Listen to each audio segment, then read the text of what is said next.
ঢাকার মঞ্চ মাতালেন নৃত্যগুরু পদ্মভূষণ সিভি চন্দ্রশেখর।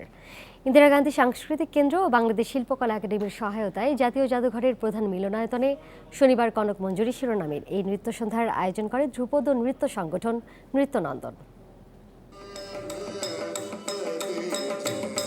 ৮১ বছর বয়সেও দিব্যি ভরতনাট্যমের জাদু দেখালেন নৃত্যগুরু পদ্মভূষণ সিভি চন্দ্রশেখর। জাতীয় জাদুঘরের প্রধান মিলনায়তন মাতালেন ধ্রুপদী সব ভঙ্গির মুগ্ধতায়।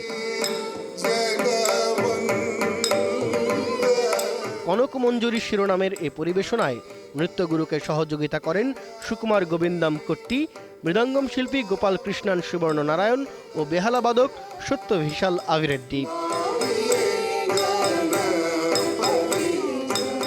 কনক মঞ্জুরির মধ্য দিয়ে এবারের মতো বাংলাদেশ যাত্রা শেষ হল পদ্মভূষণ উপাধি পাওয়া ভারতীয় এই নৃত্যগুরুর। বাংলাদেশে মুগ্ধ শিল্পী বরাবরই। গত কয়েকদিন তিনি নৃত্যনন্দনের আয়োজনে ভরতনাট্যমের একটি কর্মশালা পরিচালনা করেছেন। আমার বয়স ৮০-র বেশি, কিন্তু আমি সম্পূর্ণ সুস্থ। এটি আমার নৃত্যচর্চারই ফসল। আমি অসাধারণ সব গুরুদের পেয়েছি, যেমন রুক্মিণী দেবী, তেমনি কলাক্ষেত্র থেকে স্নাতক করা সব গুণী শিল্পীরাও আমাকে শিখিয়েছেন। আমি আমার জীবন নিয়ে, শিল্প ভ্রমণ নিয়ে খুবই তৃপ্ত।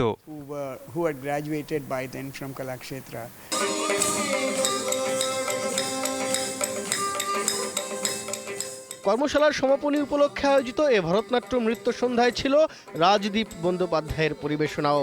কর্মশালায় অংশগ্রহণকারী ৬৫ জন নৃত্যশিল্পী আলাদাভাবে অংশ নেন কয়েকটি পরিবেশনায়।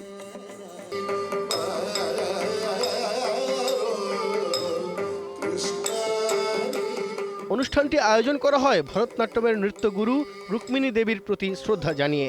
নৃত্যনন্দনের এ আয়োজনে সহযোগিতা করেছে বাংলাদেশ জাতীয় জাদুঘর, ইন্দিরা গান্ধী সাংস্কৃতিক কেন্দ্র ও বাংলাদেশ শিল্পকলা একাডেমি।